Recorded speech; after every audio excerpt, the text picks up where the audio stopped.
for those who have careers that keep them out at sea for long periods of time. What is the creepiest thing you've seen out in the water? Not so much what I saw, but what I experienced. I was once underway in the Gulf of Alaska during a November gale. Waves were up to 35 feet, with some rollers hitting 45. An uncommon occurrence on the diesel-electric ship I was on was a cycloconverter tripping.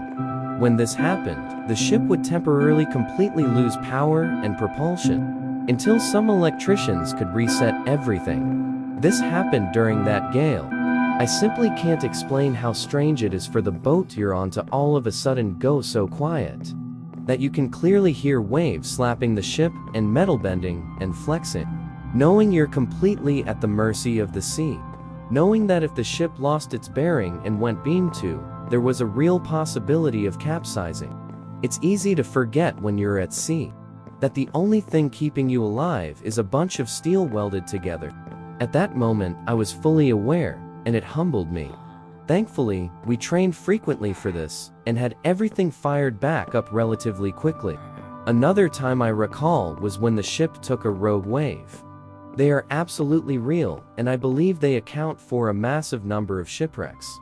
It was late at night, and I was on the bridge. We were passing through a storm and were taking the waves off the bow with no visibility. As the ship moves, there's normally a pretty standard pattern. You ride up a wave for a bit, and then you fall down the wave for a bit. Well, we started riding up a wave and got to the point where we should have been starting or ride down, but we just kept climbing and climbing. And then it happened. We started our ride down the back of this massive wave. All of us braced ourselves and tried to find something to hold on to, but we all fell to the deck.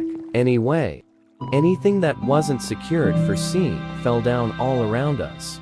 Manuals, tables, computers, printers, you name it. Our captain, who was sleeping, called up to the bridge asking if we hit something. It woke the entire crew up. Rogue waves are real, and they're terrifying. I can't imagine being in a smaller boat or taking one of them broadside.